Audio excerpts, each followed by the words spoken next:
आज हम क्लास 9 के जो चैप्टर नंबर 2 था ज्योग्राफी का, उसका पार्ट 2 देखेंगे। चैप्टर नंबर 2 का हमारा क्या नाम था? भारत का भौगोलिक स्वरूप। ठीक है, और हमने पार्ट 1 में क्या क्या कवर करा था? जो भौगोलिक स्वरूप था वो चैप्टर, उस चैप्टर में कुछ यहाँ पे हमने हिमालय पर्वत के बारे में पढ़ लिया था, जो कि हमारा मेन था। इसके अंदर भारत की भौगोलिक आकृतियाँ मेन है। ठीक है, हम मेन इन्हीं छः के बारे में इस चैप्टर में पढ़ेंगे। वैसे तो थोड़ा लेंथी चैप्टर है, लेकिन हम पूरे चैप्टर को कवर कर लेंगे।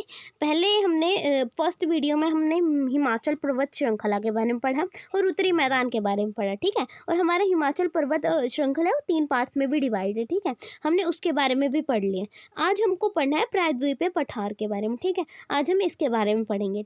So let's start. प्रायद्वीपीय पठार है क्या? जो प्रायद्वीपीय पठार है वो भी 2 भागों में डिवाइड है। आगे हम उसके बारे में भी विस्तार से पढ़ेंगे। पहले यहाँ पे इसके कुछ पॉइंट्स देख लेते हैं। प्रायद्वीपीय पठार है क्या, उसका निर्माण कैसे हुआ। ठीक है, पहला पॉइंट है यहाँ पे कि प्रायद्वीपीय पठार प्राचीन छोटे पहाड़ियों वाला उत्खंड है। ठीक है, उसके बाद नेक्स्ट पॉइंट है ये भुजाकार का है, जिसके उत्तर में तथा दक्षिण में कन्याकुमारी है। ठीक है, नहीं, उसके बाद है यह आग्नेय तथा कायांतरित चट्टानों से बना है और भूवैज्ञानिकों द्वारा यह स्थिर क्षेत्रों में आता है। ये कौन से चट्टानों से बना है? आग्नेय और कायांतरित चट्टानों से बना है। उसके बाद नेक्स्ट है नर्मदा व तापी नदियाँ इस पठार से निकलती हैं। नेक्स्ट पॉइंट है यह दक्कन के पठार के सिरे पर बने हैं। यहाँ कोई व्याख्यात पहाड़ी स्थल नहीं है। यहाँ पे कोई भी व्याख्यात पहाड़ी स्थल नहीं है। ठीक है, याद रखना। उसके बाद है नेक्स्ट पॉइंट, इस पठार की औसत ऊंचाई क्या है? औसत ऊंचाई क्या है? 600 से 900 मीटर है। ठीक है, ये इंपॉर्टेंट पॉइंट है। और नेक्स्ट भी इंपॉर्टेंट पॉइंट है कि पूछ लेते हैं पेपर्स में कि कौन से पठार है जहाँ पे खनिजों का भंडार है। ठीक है, यहाँ पे है यहाँ पर खनिजों का भंडार भी है। मतलब कि कौन सा है जहाँ पे खनिजों का भंडार है? प्रायद्वीपीय पठार है, वहाँ पर खनिजों का भंडार पाया जाता है। नेक्स्ट पॉइंट है इन पठारों से निकलने वाली नदियाँ बरसाती होती हैं। उसके बाद नेक्स्ट पॉइंट है इन पठारों को मुख्यतः 2 भागों में बांटा गया है। मैंने जैसे पहले ही बताया कि जो प्रायद्वीपीय पठार है उनको 2 भागों में बांटा गया है। एक मध्य उच्च भूमि, दूसरा दक्कन का पठार। ठीक है, इनके बारे में हम आगे पढ़ेंगे अच्छी तरह से। यहाँ एक और पॉइंट दे रखा है, देख लेते हैं। इस पठारी भाग में चौड़ी तथा छिछली घाटी एवं गोलाकार पहाड़ियाँ। ठीक है, ये जो पठारी भाग है यहाँ पे छिछली घाटियाँ हैं और गोलाकार पहाड़ियाँ हैं। अब हम मध्य उच्च भूमि और दक्कन के पठार के बारे में पढ़ेंगे। ठीक है, मध्य उच्च भूमि क्या है? मध्य उच्च भूमि वह है जो नर्मदा नदी के उत्तर में स्थित वह भाग है जो कि मालवा के पठार के अधिकतम भागों पर फैला है। ठीक है, यहाँ क्या कह रहा है कि जो नर्मदा नदी के उत्तर में स्थित है वह भाग है जहाँ मालवा के पठार के अधिकतर भागों पर फैला है। ठीक है, इसी को मध्य उच्च भूमि के नाम से जाना जाता है। नेक्स्ट पॉइंट इसका क्या कहते हैं? इसका विस्तार दक्षिण में विंध्याचल से लेकर उत्तर में अरावली तक है। विस्तार कहाँ तक है? दक्षिण से ले तो वहाँ से विंध्याचल से लेकर उत्तर के अरावली तक इसका विस्तार है। ठीक है, इस क्षेत्र की प्रमुख नदियाँ चंबल, बेतावा, केन आदि हैं। ठीक है, नेक्स्ट है बुंदेलखंड तथा बघेलखंड इस पठार के पूर्वी विस्तार है।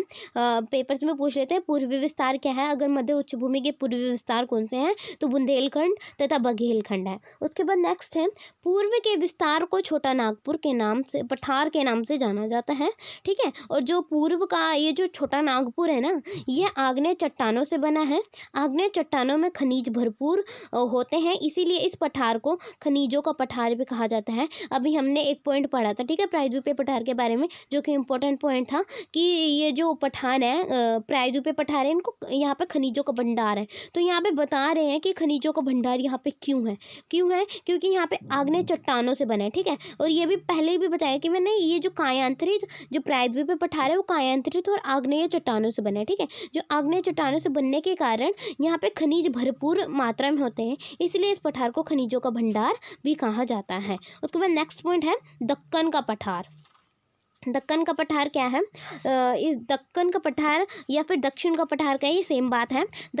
ये क्या है? ये नर्मदा नदी के दक्षिण में स्थित है। ठीक है, यहाँ एक पॉइंट दे दिया कि जो दक्कन का पठार है नर्मदा नदी के दक्षिण में स्थित है। नेक्स्ट पॉइंट क्या है? महादेव, कैमूर की पहाड़ियाँ तथा मेकाल श्रृंखला इसके पूर्वी विस्तार है। जो हमारा मध्य उच्च भूमि थे उसके पूर्वी विस्तार यहाँ पे दे रखे हैं शायद। इस हाँ जो मध्य उच्च भूमि के बुंदेलखंड तथा बघेलखंड इस पठार के पूर्वी विस्तार है, ठीक है। लेकिन ये मध्य उच्च भूमि के हैं, ठीक है। अगर हम दक्कन के पठार की बात करें तो दक्कन के पठार में जो हमारे महादेव, कैमूर की पहाड़ियाँ तथा मैकेल श्रृंखला इसके पूर्वी विस्तार है, ठीक है। उसके बाद नेक्स्ट पॉइंट है, ये पश्चिम में ऊंचा और पूर्व की ओर कम ढाल वाला है। उसके बाद नेक्स्ट है, इस पठार का एक भाग उत्तर पूर्व में भी देखा है जिसे मेघालय, कार्बी एंगलोंग पठार तथा उत्तर कचार पहाड़ी के नाम से जाना जाता है। मतलब यहाँ पे नाम दे दिया अलग अलग, जिसे मेघालय मतलब कि इसको उत्तर पूर्वी राज्यों में भी देखा गया है जिसे मेघालय कहा जाता है। कार्बी एंगलोंग पठार तथा उत्तर कचार पहाड़ी के भी नाम से जाना जाता है। मतलब मेघालय के नाम बता दें, इनको अलग अलग जगह पे इन नामों से जाना जाता है। उसके बाद नेक्स्ट पॉइंट है, यहाँ पर कुछ जनजातियाँ भी हैं, यहाँ पे जनजातियाँ भी पाई जाती हैं जैसे गोरो, खासी आदि, ठीक है। उसके बाद इसी प्रायद्वीपीय पठार के अंदर ना हमारे पश्चिमी घाट और पूर्वी घाट भी आ जाते हैं, ठीक है। पश्चिमी घाट और पूर्वी घाट में डिफरेंस देख लेते हैं हम। पश्चिमी घाट होता क्या है? पश्चिमी घाट क्या है? पश्चिमी घाट दक्षिण के पठार के पश्चिम सिरे पर है, ठीक है। ओब्वियसली जब पश्चिमी घाट की बात हुई तो पश्चिम जो घाट है दक्षिण के पठार के पश्चिमी सिरे पर स्थित है। इसका विस्तार तापी नदी के मुहाने से कन्याकुमारी तक है। नेक्स्ट पॉइंट है, इसकी ऊंचाई पूर्वी घाट की अपेक्षा अधिक है। इसकी औसत ऊंचाई कितनी है? 900 से 1600 मीटर है। मतलब इसकी ऊंचाई पूर्वी घाट से ज़्यादा है, ठीक है। मतलब कि अभी हम पूर्वी घाट के बारे में देखेंगे और इसकी ऊंचाई कितनी है? 900 से 1600 मीटर है। उसके बाद इस घाट का सबसे ऊंचा शिखर क्या है? अनाईमुड़ी है, ठीक है। उसके बाद है पूर्वी घाट, देख लेते हैं पूर्वी घाट क्या है। पूर्वी घाट दक्षिण के पठार के पूर्वी सिरे पर है। इनका विस्तार मतलब यहाँ पहले बताया, पश्चिमी घाट का तो पश्चिमी सिरे पर है, ठीक है। और जो हमारा पूर्वी घाट है ना, पूर्वी घाट दक्षिण के पठार के दक्षिण का ही पठार है, ठीक है, लेकिन वो पूर्वी सिरे पर स्थित है। उसके बाद इसका जो विस्तार है महानदी घाटी के दक्षिण में नीलगिरी तक है। उसके बाद इनकी ऊंचाई पश्चिमी घाट की अपेक्षा कम है। यहाँ पे आ गई ना वो चीज़, पहले हमने क्या पढ़ा था पश्चिमी घाट में हमने देखा था इनकी ऊंचाई ना पूर्वी घाट की अपेक्षा अधिक है, तो इनकी ऊंचाई ना पश्चिमी घाट की अपेक्षा कम है और इसकी औसत ऊंचाई 600 मीटर है। उसके बाद पूर्वी घाट का सबसे ऊंचा शिखर क्या है? महेंद्रगिरी है, ठीक है, जो कि 1500 मीटर ऊंचा है। उसके बाद प्रायद्वीपीय पठार की विशेषताएं देख लेते हैं, ठीक है। यहाँ पे हम अभी तीसरे पार्ट पे ही हैं, प्रायद्वीपीय पठार, ठीक है। पहले हमने प्रायद्वीपीय पठार के बारे में जाना, उसके बाद प्रायद्वीपीय पठार 2 प्रकार के होते हैं, ठीक है। हमने उनके बारे में जाना, मध्य उच्च भूमि, और उसके बाद देखा हमने दक्षिण दक्कन का पठार देखा। उसके बाद हमने देखा पश्चिमी और पूर्वी घाट में डिफरेंस। उसके बाद हम प्रायद्वीपीय पठार की विशेषता पे आए हैं, ठीक है। अभी हम देख लेते हैं प्रायद्वीपीय पठार की क्या विशेषता है। इसकी विशेषता यहाँ पाई जाने वाली काली मिट्टी में है या मृदुला मिट्टी है, ठीक है। इसकी विशेषता क्या है? यहाँ पे जो काली मिट्टी पाई जाती है इसे दक्कन ट्रैम्प के नाम से भी जाना जाता है, ठीक है, याद रखना, इसे दक्कन ट्रैम्प के नाम से भी जाना जाता है। नेक्स्ट है, इसकी उत्पत्ति ज्वालामुखी से हुई है, इसीलिए शैल आग्नेय है। अब हमको यहाँ बता दिए, पहले तो हमको बताया कि यहाँ पे जो खनिज है बहुत अधिक मात्रा में पाए जाते हैं, फिर ये भी बताया कि खनिज अधिक मात्रा में क्यों पाए जाते हैं, क्योंकि यहाँ पे आग्नेय शैल पाए जाते हैं। अब यहाँ पे ये भी बता दिया कि आग्नेय जो शैल है वो क्यों पाए जाते हैं, क्योंकि इसकी उत्पत्ति ज्वालामुखी से हुई है। उसके बाद नेक्स्ट पॉइंट है, ये गुजरात से लेकर दिल्ली तक दक्षिण पश्चिम एवं उत्तर पूर्व दिशा में फैली है, ठीक है। उसके बाद हम आगे भारतीय मरुस्थल पे हमने 3 पॉइंट्स अभी तक कवर करे हैं, जो कि हमारा भौगोलिक आकृतियों में हमने 3 पॉइंट्स कवर कर लिए, ठीक है। 4th पॉइंट पे हम भारतीय मरुस्थल। भारतीय मरुस्थल के बारे में जान लेते हैं क्या है। भारतीय मरुस्थल को थार मरुस्थल के नाम से भी जाना जाता है, ये हम सभी को पता है कि भारतीय मरुस्थल को थार मरुस्थल कहते हैं। उसके बाद नेक्स्ट पॉइंट है, यह अरावली के दक्षिण किनारे की ओर स्थित है। उसके बाद है, यह बालू के टिब्बों से बना रेतीला मैदान। हम सभी को पता है जब रेगिस्तान की बात हुई है तब यहाँ पे रेत तो ओब्वियसली होगी, तो ये बालू के टिब्बों से बना रेतीला मैदान है। यहाँ पूरे वर्ष में 150 मिलीमीटर से भी कम वर्षा होती है, ठीक है। यहाँ पे मतलब बहुत कम वर्षा होती है, इसलिए यहाँ पे रेत पाई जाती है। उसके बाद नेक्स्ट पॉइंट है, इसकी जलवायु शुष्क है एवं यहाँ वनस्पतियाँ भी बहुत कम पाई जाती हैं। ये नेक्स्ट इंपॉर्टेंट पॉइंट आ गया कि लूनी इस क्षेत्र की एकमात्र बड़ी नदी है, ठीक है, बहुत इंपॉर्टेंट पॉइंट है, स्टार मार्क कर लेना। उसके बाद नेक्स्ट है, ऊंट मरुस्थल का सबसे महत्वपूर्ण जानवर है। ये भी हम सभी को पता है कि कोई भी रेगिस्तान है तो वहाँ का जो ऊंट है वही मुख्य जानवर है। उसके बाद है अर्धचंद्राकार अर्धचंद्राकार रेत के टिब्बे जिन्हें बरकान कहा जाता है भारतीय मरुस्थल की प्रमुख विशेषता है। ठीक है, नेक्स्ट है वर्षा ऋतु में कुछ समय तक सरिताएं नजर आती हैं जो वर्षा रुकने के बाद विलुप्त हो जाती हैं। मतलब यहाँ भारतीय मरुस्थल का मेन बता रहे हैं, यहाँ मेन पॉइंट्स बता दिए और यहाँ लास्ट पॉइंट में बता रहे हैं कि जब वर्षा ऋतु आती है ना कुछ समय तक तो यहाँ पे सरिताएं नजर आती है, लेकिन जब वर्षा रुकने के बाद वो भी चली जाती हैं। उसके बाद हम फिफ्थ पॉइंट पे आगे अपने भौगोलिक आकृतियों के फिफ्थ पॉइंट क्या है, तटीय मैदान। तटीय मैदान के बारे में जान लेते हैं। तटीय मैदान होता क्या है। तटीय मैदान को फर्स्ट पॉइंट दे रखा है, तटीय मैदान पश्चिम में अरब सागर से लेकर पूर्व में बंगाल की खाड़ी तक विस्तृत है। ठीक है, उसके बाद नेक्स्ट पॉइंट है पश्चिमी तट पश्चिमी घाट तथा अरब सागर के बीच स्थित एक संकीर्ण मैदान है। अब यहाँ बता रहे पश्चिम, ये जो तटीय मैदान है क्या है, जो पश्चिमी तट पश्चिमी घाट तथा अरब सागर के बीच स्थित एक संकीर्ण मैदान है। इस मैदान के 3 भाग हैं। उत्तरी भागों को हम देखें तो उत्तरी भाग को हम कोंकण कहते हैं, मध्य भागों को कन्नड़ कहते हैं और दक्षिणी भागों को मालाबार तट कहते हैं। उसके बाद बंगाल की खाड़ी के साथ विस्तृत मैदान चौड़ा एवं समतल है।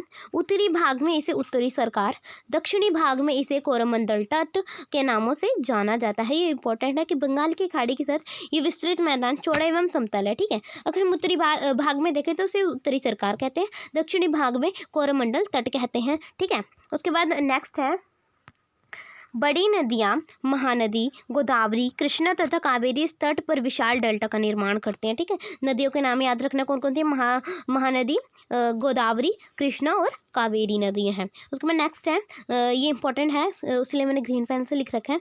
क्या है, चिल्का झील भारत में खारे पानी की सबसे बड़ी झील है। यह ओडिशा में महानदी डेल्टा के दक्षिण में स्थित है। ठीक है, यहाँ बता रहे हैं कि जो चिल्का झील है भारत के खारे पानी की सबसे बड़ी झील है। ठीक है, उसके बाद आगे हम 6 पॉइंट पे आ गए अपने। ठीक है, हमारा यहाँ ख़त्म ही होने वाला है बस ये चैप्टर। 6 पॉइंट क्या है हमारा, द्वीप समूह पे आ गए। ठीक है, द्वीप समूह के बारे में जान लेते हैं। भारत में 2 द्वीप समूह हम सभी को पता है, हमारे 2 द्वीप समूह हैं। पहला है लक्षद्वीप, दूसरा है अंडमान निकोबार द्वीप समूह। ठीक है, हम आगे इनके बारे में अच्छी तरह देख लेते हैं, विस्तार से देख लेते हैं लक्षद्वीप और अंडमान निकोबार के बारे में। ठीक है, लक्षद्वीप क्या है, ये केरल के मालाबार तट पर स्थित है। ठीक है, ये भी हम सभी को पता है कि केरल के मालाबार तट पर स्थित है। ठीक है, नेक्स्ट है ये छोटे प्रवाल द्वीपों से बना है। पहले इन्हें लकाद्वीप, मिनिकॉय तथा एमिन द्वीप के नामों से जाना जाता था। ये याद रखना, इनके जो ये नाम है मतलब लक्षद्वीप को पहले इन नामों से जाना जाता था। ठीक है, उसके बाद है 1973 में इसका नाम लक्षद्वीप रखा गया। ये भी सन भी बहुत ज़्यादा इंपॉर्टेंट है कि किस सन में इसका नाम लक्षद्वीप रखा गया है। ठीक है, उसके बाद अगला पॉइंट है यह 32 वर्ग किलोमीटर के छोटे क्षेत्र में फैला हुआ है। ठीक है, यहाँ पे बता दिया कि कितने क्षेत्र में फैला हुआ है। उसके बाद लक्षद्वीप का प्रशासनिक मुख्यालय कवारती में है। उसके बाद पिटली द्वीप पर जहाँ पर मनुष्य निवास नहीं करते हैं वहाँ एक पक्षी अभ्यारण्य है। ठीक है, उसके बाद है अंडमान निकोबार द्वीप समूह। ठीक है, इसके बारे में देख लेते क्या है। यह बंगाल की खाड़ी में उत्तर से दक्षिण की तरफ फैले द्वीपों का समूह है। ठीक है, यह आकार में बहुत बड़े तथा बिखरे हुए हैं। हम सभी ने देखा है अंडमान निकोबार जो द्वीप समूह है बिखरे हुए हैं। ठीक है, अलग अलग है। उसके बाद ये द्वीप मुख्यतः 2 भागों में बांटा है, एक है उत्तर में अंडमान और दक्षिण में निकोबार। ठीक है, उसके बाद है यह द्वीप समूह देश की सुरक्षा के लिए महत्वपूर्ण है। जहाँ की जलवायु विषुवतीय है तथा घने जंगलों से अच्छी तरह आच्छादित है। ठीक है, यहाँ पे जो घने जंगलों से अच्छी तरह आच्छादित है। उसके बाद है भारत का एकमात्र सक्रिय ज्वालामुखी अंडमान तथा निकोबार द्वीप समूह के बेरेन द्वीप पर है। ये भी इम्पोर्टेंट है कि भारत का जो एकमात्र सक्रिय ज्वालामुखी है वो अंडमान तथा निकोबार द्वीप समूह के बेरेन द्वीप पर स्थित है। उसके बाद हम प्रवाल के बारे में जान लेते हैं। ठीक है, बुक में था, एनसीईआरटी बुक में था, इसलिए यहाँ पे है। प्रवाल होता क्या है, प्रवाल पापिल्स कम समय तक जीवित रहने वाले प्राणी हैं। यहाँ पे प्रवाल क्या है, एक प्राणी के नाम है। ठीक है, जीवित, ये जीवित रहते हैं, इनको पॉलिप्स कहते हैं, ठीक है, पॉलिप्स कहते हैं। उसके बाद इनका विकास छिछले तथा गर्म जल में होता है, ठीक है। उसके बाद नेक्स्ट पॉइंट है, इनमें कैल्शियम कार्बोनेट का स्राव है। यह मुख्यतः 3 प्रकार के होते हैं। पहले प्रवाल रोधिका, दूसरा है तटीय प्रवाल भित्ति, तीसरा है प्रवाल विलय द्वीप, ठीक है। उसके बाद नेक्स्ट है ऑस्ट्रेलिया का ग्रेट बैरियल रीफ प्रवाल रोधिका का उदाहरण है, ठीक है।